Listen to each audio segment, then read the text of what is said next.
Gold trusted gold buyers మీరు తాకట్టు పెట్టిన బంగారాన్ని విడిపించి ఈ రోజు ఉన్న మార్కెట్ ధరకు కొనబడను. ఈడల రాజేందర్ను సస్పెండ్ చేశారు. అది బిగ్ న్యూస్. అది దానికంటే అసలు ఇది ఏమి న్యూస్? ఇది న్యూస్ ఎందుకు అవుతుంది? కేసీఆర్ కూతురు కాబట్టి న్యూస్ చేసుకుంటాను మనం. సార్ ఆమె పొలిటీషియన్ కదా సార్, ఎంపీ ఏం ఎంపీ బిడ్డ కాబట్టి ఎంపీ. ఏం సర్వీస్ చేసిందని ఎంపీ?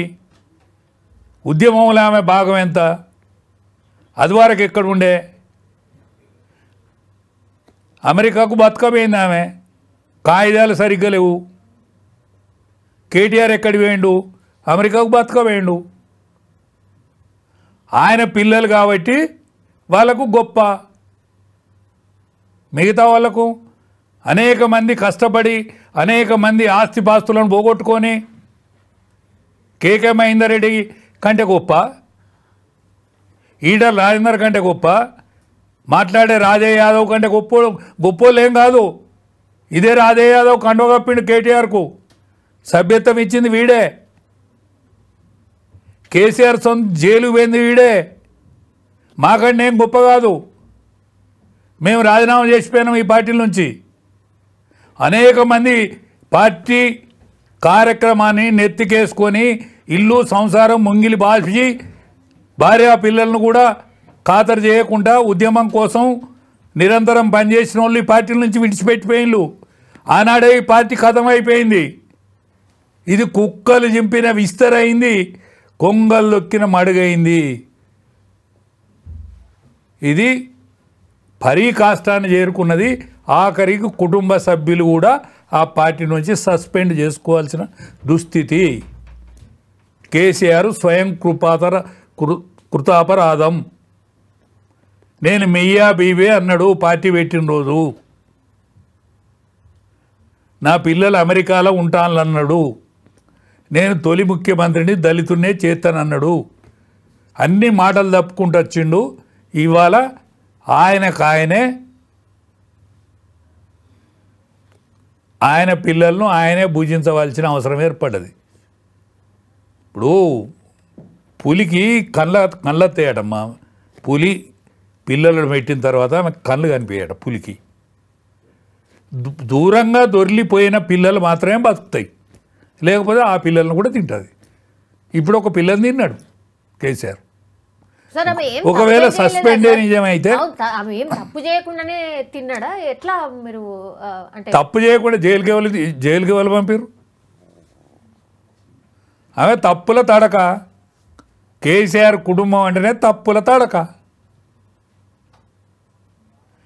దాన్ని ఆశ్చర్యకరంగా చూసుకున్నాడు మన రాష్ట్రం యొక్క దురదృష్టం. ఇదేదో ఆశ్చర్యకరం, ఇదేదో గొప్ప నిర్ణయం, ఇదేదో ప్రళయం వచ్చినట్టు, తెలంగాణకే ప్రళయం వచ్చినట్టు చూసుకుంటూ మన దుస్థితి.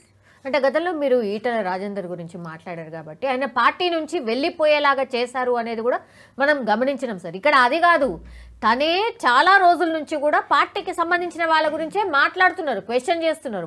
నిన్న చూసిరు కదా మీరు ప్రెస్ మీట్లా డైరెక్ట్గా కామెంట్ చేసిరు, మా నాన్నని ఇంత ఇబ్బంది పెడతారా, సిబిఐ ఎంట్రీ కావడానికి మీరే బాధ్యులు అని ఇద్దరు పేర్లు తీసుకొని మాట్లాడింది. ఇద్దరు పేర్లు కాదమ్మా, సిబిఐ వాళ్ళ మీద ఈవెన్ జైల్లో పెట్టిండ్లు. ఏదో పొరపాటు చేస్తేనే కదా జైల్లో పెట్టింది. సిబిఐ ఎంక్వైరీ కానీ ఇవాళ ప్రకాశం అది మన కాళేశ్వరం కోసం సిబిఐ ఎంక్వైరీకి శాసనసభ ఆమోదం తెలిపింది. అనేక గంటల పాటు అనేక మందితోని చర్చించిన తర్వాత ఒక నిర్ణయానికి వచ్చిండ్రు. ఘోష్ కమిషన్ ఏదైతే చేసిందో కమిషన్కు శిక్షించే అధికారం కానీ లేకపోతే తప్పును వాళ్ళు ఏరి పెడతారు తప్ప వాళ్ళకు అధికారం లేదు. శాసనసభ చర్చించింది. శాసనసభ చర్చించి సిబిఐకి అప్పగించింది. అప్పగిస్తే మా తండ్రిది సిబిఐకి అప్పగిస్తారా అంటే అదొక పెద్ద వార్త. మన కర్మగాలి ఏమైందంటే ఈ యావత్ తెలంగాణ అనేక సంవత్సరాల బానిసత్వం కింద మగ్గిన తెలంగాణ 1000 సంవత్సరాల బానిసత్వం 77 ఏళ్ళ స్వాతంత్రం తర్వాత కూడా ఇవాళ ఒక కుటుంబం గురించి తెలంగాణ సొమ్మును దోచిన కుటుంబం గురించి మాట్లాడుకోవాల్సిన దుర్దశ మనకు పట్టినందుకు నేను చింతిస్తాను. వాళ్ళ గురించి లెక్క పెట్టుకోవద్దు. ఆ పార్టీ పనే అయిపోయింది. ఇది మొదటిది. అందులో ఒకటి కుటుంబము చేర్చుకునుడే తప్పు అనేందుకు మొట్టమొదటి నిదర్శనం. కవితను సస్పెండ్ చేస్తే, ఒకవేళ చేసిండ్రు ఆల్రెడీ, చేస్తే ఎందుకంటే కుటుంబమే కదా, మళ్ళీ తీసుకుంటే అచ్చా మళ్ళీ ఈ డౌట్ కూడా ఉంది. ఎంతసేపు బిడ్డేనే మళ్ళీ పోయి ఏడితే ఎత్తుకుంటే కేసీఆర్ బిడ్డను ఎత్తుకున్నాడు కాక ఎత్తుకున్నాడు. ఇదొక వార్త మనకు దురదృష్టం. కేసీఆర్ తీసేస్తే వార్త, కేసీఆర్ దగ్గర తీర్తే వార్త. కవిత అంటే వార్త, కవిత వింటే వార్త. అమెరికాకు బతకపోయిన వాళ్ళకు వీడ్కోలుకు ఒక వార్త అవుతుంది, వాళ్ళు వస్తే ఒక వార్త అవుతుంది. 1200 మంది పిల్లలు 1200 మంది పిల్లలు బలిదానాలు అయితే వార్త కాలే. వాళ్ళ పిల్లలు ఏం చేస్తాను, వాళ్ళ తల్లులు ఏం చేస్తాను, వాళ్ళ తండ్రులు ఏం చేస్తాను, అది వార్త లేదు. దానికోసం అన్వేషణ లేదు. ఈమె పెద్ద కొడుకు సర్టిఫికెట్ పోతే వార్త, మళ్ళొచ్చి ప్రెస్ మీట్ పెడితే వార్త. ఈ దురదృష్టాన్ని అనుభవిస్తుంది ఈ తెలంగాణ. ఇంకా సార్ నార్మల్ గా మాట్లాడితే అసలు వార్తే కాదు సార్. నార్మల్ గా మాట్లాడలేదు కాబట్టి నార్మల్ ఏంటిది, వాళ్ళకు మాట్లాడే అధికారం కూడా లేదు. వాళ్ళొక మనసులు, వాళ్ళొక మాట, ఆ మాటకు ఒక విలువ, దానికి ఒక వార్త. కేసీఆర్ అంటే కష్టపడ్డాడు, తప్పేం లేదు. కేసీఆర్ గురించి మాట్లాడుకుంటే తప్పులేదు. కేసీఆర్ జ్వరం వచ్చిందంటే తప్పులేదు, వార్తగా చేస్తే తప్పులేదు. కేసీఆర్ పోను, కేసీఆర్ పిల్లలు, కేసీఆర్ మనవరాళ్ళు ఇంకేవాళ్ళని ఉంటే వాళ్ళ గురించి రాసుకోవాల్సిన దుస్థితి ఈ తెలంగాణకు లేదు. తెలంగాణ సాయుధ పోరాటం చేసిన తెలంగాణ, రజాకార్లకు వ్యతిరేకంగా బతికిన తెలంగాణ, నక్సలైట్ల పోరాటం చేసిన తెలంగాణ, కలిసి దాని నుంచి విడిపోవాలన్న తెలంగాణ. తెలంగాణ బలం గది, తెలంగాణ బతుకు గది. దొరలను ఎదిరించిన తెలంగాణ, రజాకారులను ఎదిరించిన తెలంగాణ, నవాబును తరిమి కొట్టిన తెలంగాణ. దీనికి గంతిష్టి ఉన్నది, తెలంగాణ ప్రజానికానికి గంతిస్తున్నది. ఈ గీవీలకు కేసీఆర్ కుటుంబానికి వార్త చేసి బతకాల్సిన దుస్థితి ఏర్పడుతుంది. ఇప్పుడు కేసీఆర్ గతంలో 10 ఏళ్ల పాటు సీఎంగా కొనసాగినరు. ఆ తర్వాత కేసీఆర్ బిడ్డే ఇంతకుముందు మీరు అన్నట్టుగా తను మాట్లాడింది కాబట్టే వార్త. వేరోళ్ళు అయితే ఎప్పుడో చర్యలు తీసుకుంటారు అనేది కూడా ఒకటి ఉండే. మనుషులనగా చూస్తలేరు కదా, వేరే వాళ్ళని మనుషులను చూస్తలేరు, మనుషుల వద్ద కూడా చూస్తలేరు కదా. 5 జైలు వేయన్లు తెలంగాణకు. జయశంకర్ సాబ్, నాయన్ నరసన్న, కెప్టెన్ లక్ష్మీకాంతరావు గారు, కేసీఆర్ గారు, విజయరామారావు గారు, రాజయ్య యాదవ్, వీళ్ళు నిరాహార దీక్ష పట్టిలే, అమర నిరాహార దీక్ష కోసం వేయలే, వీళ్ళు జైలు వేయలే, వాళ్ళని వార్తం చేస్తలేరు. అనేక మంది నిష్ఠాతులు, కవులు, గాయకులు, తెలంగాణ కోసం అసుగులు వాసిన వాళ్ళు, ఆస్తులు అమ్ముకున్న వాళ్ళు, వాళ్ళకు పెన్షన్ ఇవన్నీ ఎందుకు డిమాండ్ చేస్తలేదు తెలంగాణ మన ఏంది సమాజం? వాళ్ళకి ఎందుకు పెన్షన్లు ఇవ్వద్దు? ఏమి చరిత్ర ఉన్నదని ఈయన ముఖ్యమంత్రి అయిండు.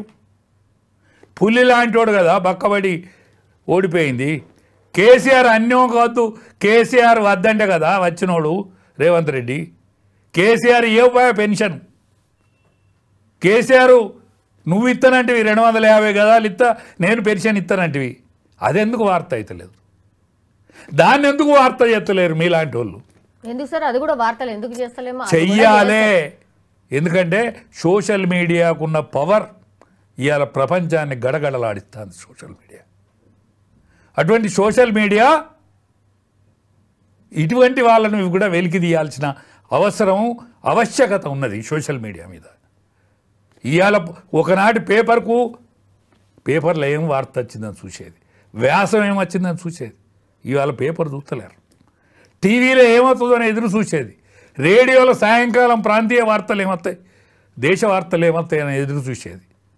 నిమిషాల మీద ఇవాళ సోషల్ మీడియాలో కనిపిస్తాయి ఈ వార్తలన్నిటి. అందుకనే ప్రభుత్వం దించాలన్న సోషల్ మీడియా, ప్రభుత్వం ఎక్కియాలన్న సోషల్ మీడియా. కానీ సోషల్ మీడియాకు కూడా నేను ఒకసారి రిక్వెస్ట్ చేస్తాను. నిన్న ట్రంప్ ఆరోగ్యాన్ని మంచిగా లేకుండా సోషల్ మీడియా చంపేసింది. ట్రంప్ను చంపలే, ఇంకా అద్వాని గారిని 3-4 సార్లు చంపింది.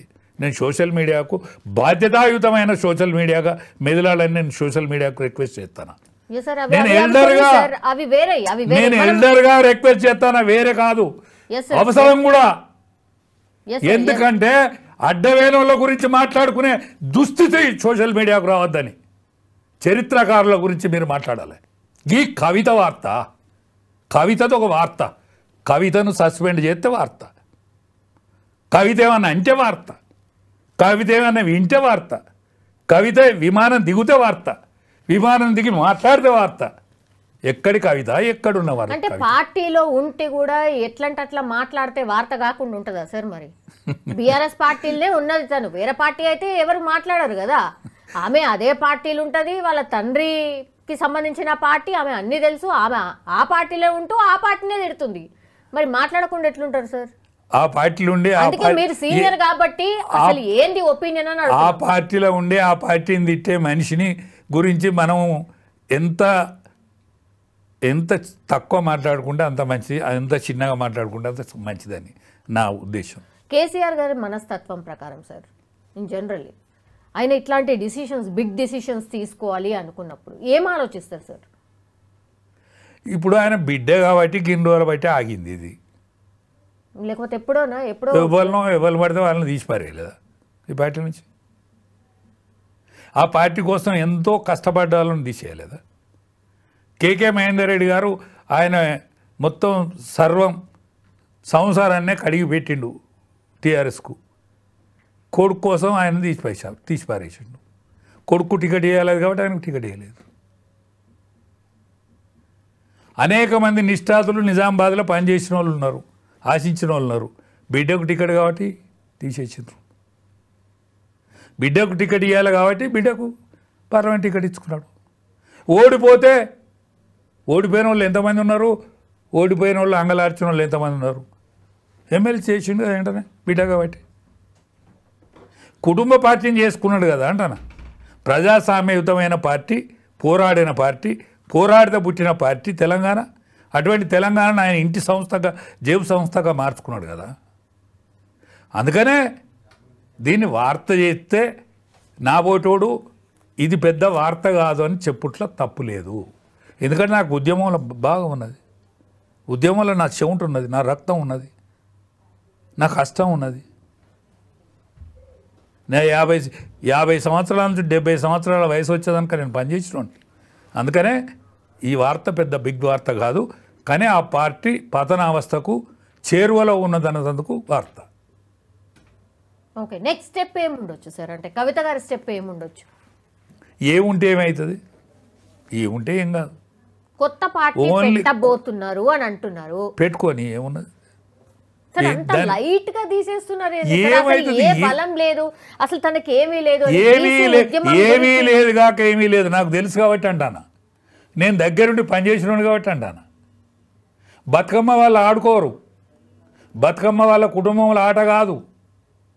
బతుకమ్మ బహుజనులది, బతుకమ్మ బహుజనులది.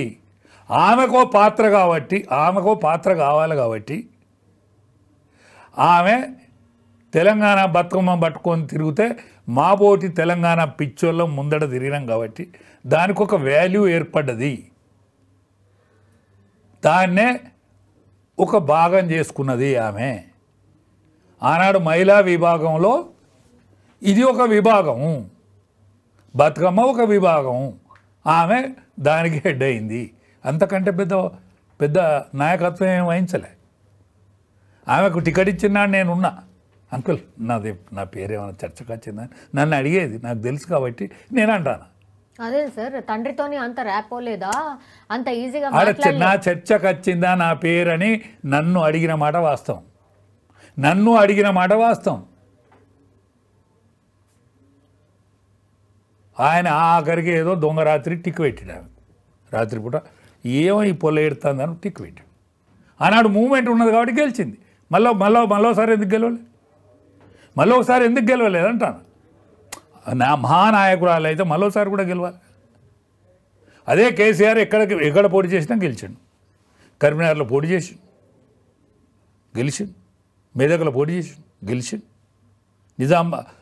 మహబూబ్నగర్లో పోటీ చేసి గెలిచాడు. నాయకునికి ఉండేటువంటి కెపాసిటీ, క్యాలిబర్ అది. ఆమె రెండోసారి గెలవలే. అందుకనే ఆమె గురించి మనం అంతగా మాట్లాడుకోవాల్సిన అక్కర్లేదు. తెలంగాణ రాష్ట్ర సమితి అనేది బీఆర్ఎస్ అన్నాడు, అది వీఆర్ఎస్ అయింది, ఇది మరింత వీఆర్ఎస్ అవుతుంది, అంతే తప్ప ఇంకేం లేదు. ఇంకా వీకెండ్ అవుతూ పోతుందంటారు పార్టీ, అంతే కంప్లీట్ అయిపోతుంది. దానిలో ఎవ్వరు ఉండరు. ఇంకేం ఎవరు మిగులుతారు? ఇప్పుడు సంతోష్ అనే తోడు అదొక 6th ఫింగరు, అదొక పెద్ద ఏలు కాదు, అది 6th ఫింగర్. అది ఇంకెవరున్నారు? కేటీఆర్, హరీష్ రావు, కేసీఆర్, ముగ్గురే. వాళ్ళు ముగ్గురే నాయకులు. ఇప్పుడు కోపం అయితే హరీష్ రావు పార్టీ విడిచిపెట్టి వెళ్ళిపోతాడు, గంతే. ఏమనుకుంటుంది? దీంతో పని అయిపోయింది. కేసీఆర్ కూడా అరే హరీష్, నేను ఎంత చేసినా ఇది రేవు కష్టట్లేదు, నీ పని నేను చూసుకోరా అంటే గతం వెళ్ళిపోతుంది. ఏముంటుంది దీనికి? ఉద్యమం కోసం అంత వీకెన్ అయిందా సార్ కేసీఆర్? అంత వీకెన్ అయిందా? కాదమ్మా, ఆయన ఆరోగ్యం కనుక సాతి చేస్తే వాళ్ళకు లీడర్ ఉన్నాడు, ఏ మాట కామాట, వాళ్ళకు లీడర్ ఉన్నాడు. కానీ క్యాడర్ అయిపోయింది. లీడర్ ఉన్నమాట నిజం, క్యాడర్ అయిపోయాడు. ఎందుకు క్యాడర్ అయిపోయాడు? తెలంగాణ ఆవశ్యకత లేదు. తెలంగాణ ఆవశ్యకత ఉన్నాడు ఆనాడు ఉద్యోగస్తులు, ఆనాడు విద్యార్థి లోకం, ఆనాడు కవులు, ఆనాడు గాయకులు, ఆనాడు తెలంగాణ కోసం అనేక సంస్థలు, అనేక పార్టీలు అన్నీ పనిచేసినాయి. ఇవాళ కాంగ్రెస్ పార్టీలో అనేక మంది పనిచేయలేదమ్మా. ఆనాడు పార్లమెంట్ మెంబర్లుగా ఉన్నటువంటి కాంగ్రెస్ పార్టీ నాయకులు పోరాటం చేయలేదు అక్కడ. ఏది తెలంగాణ ఏర్పడే రోజు కాంగ్రెస్ పార్టీ ఇక్కడ తెలంగాణలో ఉన్న నాయకులందరూ కూడా సహకరించిండ్రు. సికింద్రాబాద్ ఎంపీ ఇవాళ రాజగోపాల్ రెడ్డి, ఇవాళ అనేక మంది నాయకులు ఉన్నారు, తెలంగాణ నాయకులు, వాళ్ళందరూ కూడా పనిచేసిండ్రు. ఆనాడు బాంబులు వేసే పరిస్థితి ఏంది? పొగ బాంబులు ఎత్తా అంటే ఆంధ్ర పార్లమెంట్ మెంబర్లు పొగ బాంబులు ఎత్తా అంటే ఆనాడు వీళ్ళందరూ గట్టిగా నిలబడ్డారు. ఆనాడు బీజేపీ పార్టీ సపోర్ట్ చేసింది, సుష్మా స్వరాజ్ గట్టిగా సపోర్ట్ చేసింది. సపోర్ట్ చేస్తేనే తెలంగాణ బిల్లు పెట్టడం జరిగింది. అట్లా తెలంగాణ వచ్చింది. వచ్చిన తెలంగాణను ఊన్ చేసుకున్నాడు కేసీఆర్ గారు. మిగతా పార్టీలు సొమ్ము చేసుకోలేకపోయినాయి, కేసీఆర్ పోరాడి తెచ్చిండని అనుకున్నారు కాబట్టి కేసీఆర్కు అవకాశం ఇచ్చిండ్రు. 10 సంవత్సరాలు ముఖ్యమంత్రిగా వెలిగిండు. వెలిగిన క్రమంలో వీళ్ళందరూ దాన్ని ఖరాబు చేసిండ్రు, పార్టీలో సంపాదించుకున్నారు. సంపాదించుకునే పేరు బదనం అయితే అయిందా కాలేదా? కాదు సార్, అధికారం ఉంటేనే పార్టీలా లేకపోతే అంతేనా సంగతులు? ఇప్పుడు మీరు చెప్తున్న దాని ప్రకారం ఒక్కటేనమ్మా, ఇది అధికారంలో ఉంటేనే పార్టీ. టీఆర్ఎస్ అనేది అధికారంలో ఉంటేనే పార్టీ. ఇది అధికారంలో లేకపోతే పార్టీ మనగలగది. ఇవాళ కాంగ్రెస్ పార్టీ ఎక్కడనో 7 గోల లోతున్న కాంగ్రెస్ పార్టీకి ప్రాణం వచ్చి ఉన్న కాంగ్రెస్ పార్టీ నిలబడదా? నిలబడలేదా? జాతీయ పార్టీ ఒక 8 అసెంబ్లీ గెలిచినటువంటి జాతీయ పార్టీ అయిన బీజేపీ పార్టీ 8 పార్లమెంట్ మెంబర్లు గెలిచిండ్రే. 8 అంటే 8 ఏళ్ళు 56, 60 స్థానాలలో అవకాశం లభించిందే. అదే టీఆర్ఎస్ పార్టీకి డిపాజిట్లు ఇవేనే పార్లమెంట్ ఎన్నికలలో. అంటే టీఆర్ఎస్ పార్టీ ఒక ఏదైతే ఉద్భవించిందో తెలంగాణ ఆకాంక్ష కోసం ఉద్భవించింది. అనేక శక్తులు, యుక్తులు, వ్యక్తులు అందరూ పనిచేసినారు కాబట్టి టీఆర్ఎస్ నిలబడ్డది. ఆనాడు తెలంగాణ వచ్చిన తదనంతరం నా వాళ్ళు ఎవరు రాలేదనే మాట ఇచ్చింది కాబట్టి కేసీఆర్ నమ్మిళ్ళు, వాళ్ళని తీసుకొచ్చుకున్నారు కాబట్టి వాళ్ళను కూడా చూసిండ్రు. వాళ్ళ యొక్క క్యారెక్టరు, క్యాలిబర్ వీళ్ళందరిని చూసి ఇడిచిపెట్టిళ్ళు తెలంగాణ ప్రజానీకం విడిచిపెట్టింది కాబట్టి కేసీఆర్ ఫామ్ హౌస్కు పరిమితమైండు. కేసీఆర్ పిల్లలు ఒకరొక్కరు కొట్టుకొని చత్తారు. ఇది చరిత్ర, ఏముండదు.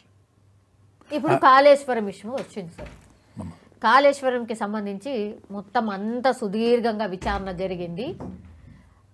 అసెంబ్లీ ఒక తీర్మానం చేసి పంపించింది. సిబిఐ విచారణకు ఆదేశించండి, ఈ రిపోర్ట్ని మేము వాళ్ళకి పంపిస్తున్నాం, సిబిఐ వచ్చి విచారణ చేసుకోవచ్చు అనేది కేబినెట్ తీర్మానం చేసి పంపించారు. ఇప్పుడు బాల్ ఏడుంది అని అంటే కేంద్రం కోర్టులో ఉంది సార్. నెక్స్ట్ ఏం చేస్తుంది? టెక్నికల్గా ఇంకా అనేక కార్యక్రమాలు కావాలి దాంట్లో. సిబిఐ రమ్మనంగానే సిబిఐకి ఏం పని లేకుండా ఉండదు. దేశం మొత్తం మీద సిబిఐకి అనేక విషయాల మీద, ఇటువంటి పొరపాట్ల మీద ఎంక్వైరీ చేసేటువంటి పని వాళ్ళకు ఉంటుంది.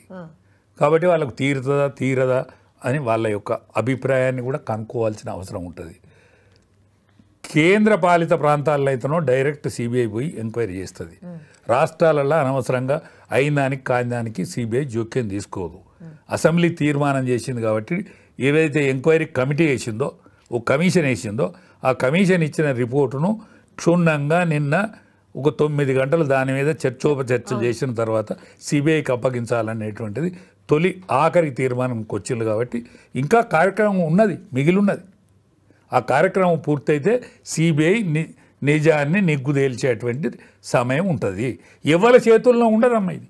సిబిఐ అనేది ఒక స్వతంత్ర సంస్థ కాబట్టి ఎవరి చేతుల్లో ఉండదు, ఏ పార్టీ చేతుల్లో ఉండదు, ఏ పార్టీ చేతులు ఉండదు. పర్మిషన్ ఇవ్వాల్సిందైతే కేంద్రమే కదా, కేంద్రం హోంశాఖనే కదా. హోంశాఖ ఇస్తుందమ్మా. హోంశాఖ రొటీన్ కార్యక్రమం తప్ప హోంశాఖ అడ్డం పెట్టే కార్యక్రమం ఏముండదు. మీ యొక్క వ్యక్తులు, మీ యొక్క బలగము, మీ యొక్క వాళ్ళందరూ కూడా సహకారం తీసుకొని మేము ఈ పని పూర్తి చేస్తాం, సహకరించండి, మీరు కూడా సహకరిస్తే మేము పని పూర్తి చేస్తామని టెక్నికల్గా వాళ్ళకి ఉంటుంది, అంతే తప్ప ఏముండదు. నిజం నెగ్గుదేలుతారు. ఎవ్వరైనా ఈ దోషులను విడిచిపెట్టరు కాక విడిచిపెట్టరు. ఎప్పుడు జరగచ్చు? ఇప్పుడు దీన్ని రాజకీయ కోణంగా కూడా చూస్తున్నారు సార్. ఎప్పుడు ఇమ్మీడియట్ గా టేకప్ చెయ్యరు. ఖచ్చితంగా ఇప్పుడు బీఆర్ఎస్ ని బీజేపీలో విలీనం చేస్తే అసలు ఆ చర్చే ఉండదు, సిబిఐ కూడా రాదు అని అంటున్నారు. అట్లా ఎన్నో అంటే ఇవన్నీ అపోహలమ్మా, ఇవన్నీ అపోహలు. బీఆర్ఎస్ను బీజేపీలో విలీనం చేస్తాడు అనేది ఒక అపోహ. ఇప్పుడు అనేక సంవత్సరాల నుంచి అంటాను, ఇన్ని రోజులు బట్టి కాంగ్రెస్ పార్టీ ఎందుకు అప్పచెప్పాలి అంటే బాగా వీకెన్ అయిపోయిన దాకా చూస్తున్నారు. వీకెన్ అయిన తర్వాత అప్పుడు చేసుకుందాం అనుకుంటున్నారు. ఇప్పుడు కాంగ్రెస్ పార్టీ కదా ఇక్కడ పరిపాలించేది, బీజేపీ పార్టీ అయితే కాదు కదా ఇక్కడ పరిపాలించేది. కాంగ్రెస్ పార్టీ ఇది తేలిన రోజు వాళ్ళు వచ్చి 2 సంవత్సరాలు దాటింది కదా. ఈ 2 సంవత్సరాల నుంచి ఏం చేసింది కాంగ్రెస్ పార్టీ? సార్ ప్రాపర్ గా ఎంక్వైరీ వెంటనే తీర్మానం చేసి వెంటనే ఈ ఘోష్ కమిషన్ వేయడానికి గిన్ని రోజులు ఎందుకు పట్టింది? అనేక టైం తీసుకున్నది కదా. ఇప్పుడు అప్పచెప్పింది కాబట్టి దాన్ని వీలు ప్రకారం, దాని లెక్క ప్రకారం, దాని పద్ధతి ప్రకారం వెంటనే చర్య తీసుకుంటే కక్ష సాధింపు చర్య అంటారా? వెంటనే చర్య పూనుకున్నారు అనుకోండి, కక్ష సాధింపు చర్య ఎవరంటారు? అనుభవించేటోడు. ఎప్పుడైనా అంటున్నాడు, ఎప్పుడు అంటాడు. అట్లని కాదమ్మా, దానికి ఒక టైం పాబంది ఉంటుంది, దానికి లెక్క వాత ఉంటుంది, దాని టైం పాబంది ప్రకారం చేస్తారు, ఎంక్వైరీ చేస్తారు. దోషులు ఎంతటి వారైనా విడిచిపెట్టరు. కాళేశ్వరంలో మీ లెక్క ప్రకారం ఎన్ని కోట్ల రూపాయల అవినీతి జరిగింది సార్? ఒక్కటేనమ్మా, కాళేశ్వరం కట్టుడు తప్పని ఎవ్వలన్నలేదు. కాళేశ్వరం కట్టిన మాట నిజము. కాళేశ్వరం నిపుణులతో కట్టబడ్డదని కేసీఆర్ నోట అనకపోవడే తప్పు. నేనే కర్త కర్మ క్రియ, నా చెమట వడిపి కట్టినా అని అనడమే కరెక్ట్ కాదు. కాళేశ్వరంకు ఒక స్పెషల్గా కాళేశ్వరంకు ఓ కార్పొరేషన్ ఏర్పాటు చేయటంలో అనుమానాలకు తావిచ్చింది. ఇప్పుడు కేంద్ర ప్రభుత్వం డబ్బులు ఇత్తనన్నా తీసుకోకుండా, తక్కువ వడ్డీకి ఇచ్చేటువంటి పైసలను తీసుకోకుండా ఎక్కువ వడ్డీకి కార్పొరేషన్ ఏర్పాటు చేసి తీసుకునే వరకు దానిలో ఏమన్నా తినడానే అపోహకు దారితీసింది. నిపుణుల ఆలోచన మేరకే ఇక్కడ కాళేశ్వరం కట్టబడ్డది అని చెప్తే తప్పే లేకుంటుండే. కానీ నిపుణులు కాదు, నేనే అన్ని చేసిండనే వరకు దాన్ని తప్పు పట్టుకునే ఆస్కారం ఏర్పడ్డది. అంతకంటే ముందుగాల అందరు వచ్చి దీన్ని చూడాలి అని బస్సులు పెట్టి ఫ్రీ బస్సులు పెట్టి పంపిండు. దాని తర్వాత ఇక్కడికి అత్తే పోలీసు వాళ్ళు ఉంటారు అని బెదిరించిండ్రు. కాబట్టి అనుమానాలకు తావిచ్చింది. ఆ అనుమానాలకు తావేయకుండా ఘోష్ కమిషన్ వేసిండ్రు. అది రిపోర్ట్ వచ్చింది. శాసనసభ కూడా చర్చించి సిబిఐకి అప్పచెప్పించింది. కాబట్టి త్వరితగతిన వీళ్ళ ప్రజల యొక్క అనుమానాలను పటాపంచలం చేసే తీరుగా సిబిఐ కూడా చర్య తీసుకుంటే మంచిదని మీ ద్వారా నేను విజ్ఞప్తి చేస్తాను. రాజకీయ దురంధరుడు, రాజకీయ చాణక్యుడు కేసీఆర్ అసలు ఎట్లా జిక్తాడు అనేది కూడా ఇంకో క్వశ్చన్ సార్. అసలు దురంధరుడు అయితే తప్పులు చేయడు కదమ్మా. దురంధరుడు వేరు, తప్పులు చేసుడు వేరు కదా.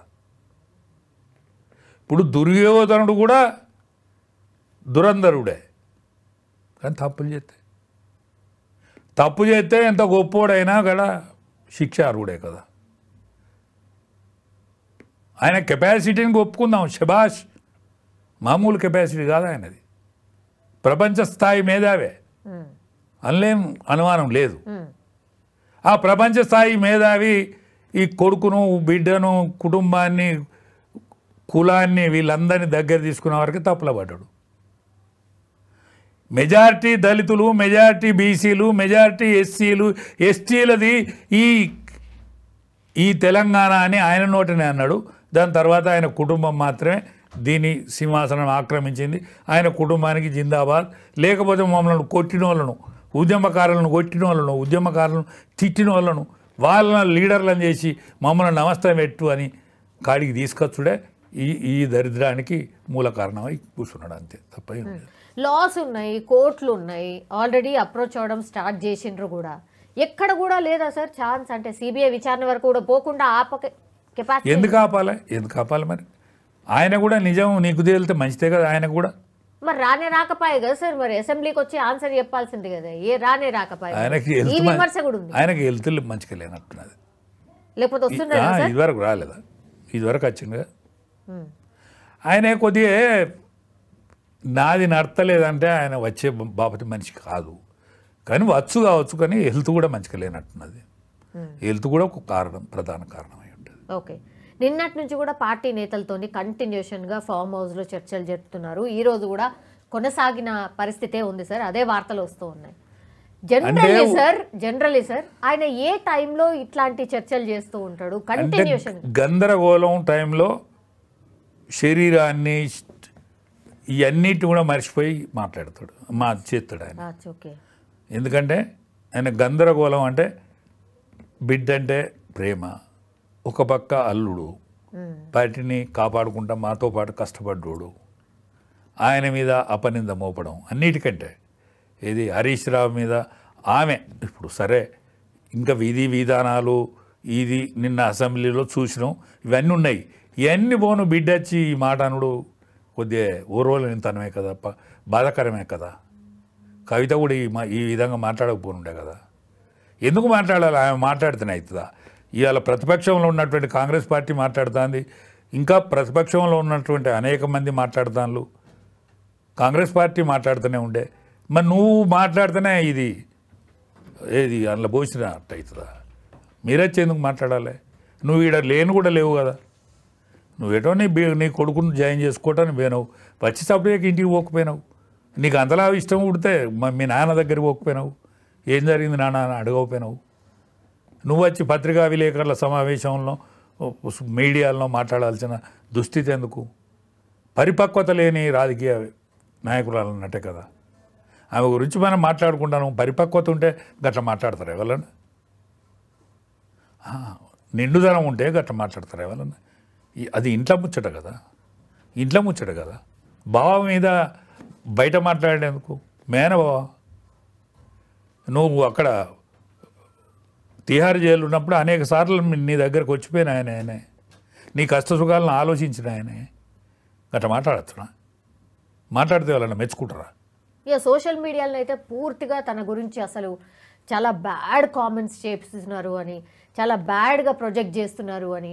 ఇప్పుడు సోషల్ మీడియా, బీఆర్ఎస్కి సంబంధించిన సోషల్ మీడియా వింగ్ల నుంచి అన్నిట్లలో వాళ్ళ పిఏని రిమూవ్ చేసినట్టుగా, అట్లాగే తనని చెప్పకనే అన్ఫాలో చెయ్యండి అని చెప్పినట్టుగా ఇట్లాంటివన్నీ కూడా వస్తున్నాయి సార్. చాలా మంది అన్ఫాలో చేసేసారట ఇప్పుడు కవిత గారిని.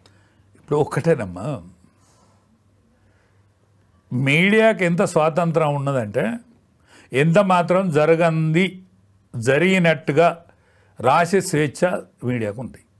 ఎంత మాత్రం జరిగినట్టుగా చూపెట్టేటువంటి హక్కు మీడియాకు ఉన్నదని స్వర్గీయ అటల్ బిహారీ వాజ్పేయి గారే మాట్లాడిండు. అటువంటి మీడియా కూడా దాని అందాజలో అది బతకాలి. మీడియాలో వచ్చింది నిజం కాదు కదా అని వీళ్ళు అనుకోవాలి. ఉందాగా మీడియాలో వస్తాయి ఈ వార్తలు నిజం కాదు కదా. ఎందుకంటే నిజం అనేది ఆ మనిషికి అయితే తెలుస్తుంది కదమ్మా, నిజం వాళ్ళకైతే తెలుస్తుంది కదా. మాట్లాడేతోళ్ళు ఎవరో కాదు కదా, నీ కుటుంబ సభ్యులే కదా. మాట్లాడేతోళ్ళు పరాయిలు కాదు కదా, ఒకళ్ళు నీ అన్న, ఒకళ్ళు నీ మేనబావ, నీ మేనత్త కొడుకు ఉద్యమంలో పనిచేసిండు. ఆయన ఉద్యమంలో మీరు పనిచేసినప్పుడు మీరిద్దరు లేరు. మీరు అమెరికాలో ఏదన్నా ఒకరు చేసుకొని బతామని పేర్లు. అటువంటిది వాళ్ళు నీ పరాయిలు కాదు కదా. వేరే వాళ్ళు మాట్లాడితే నువ్వు తప్పట్టుకో. కానీ నువ్వు లిల్లు పుట్టంటివి. ఆయన కూడా మీ కుటుంబ సభ్యుని బతుకునే మెదిలిండు. నాకు తెలుసు, ఎందుకంటే నేను దగ్గర ఉన్నా కాబట్టి నాకు తెలుసు. ఆయన కూడా మీ కుటుంబ సభ్యుని బతుకునే మెదిలిండు. ఆయన ఏదంటే అది మార్చే శక్తివంతుడు ఆయనే పార్టీలో. ఎస్ సార్, లాస్ట్లీ ఏం జరగవచ్చు సార్? ఏది జరగాలనో అది జరుగుతుంది. టీఆర్ఎస్ మాత్రం గురించి మాత్రం ఇక మనం మాట్లాడుకున్న రోజులు అయిపోయినాయి.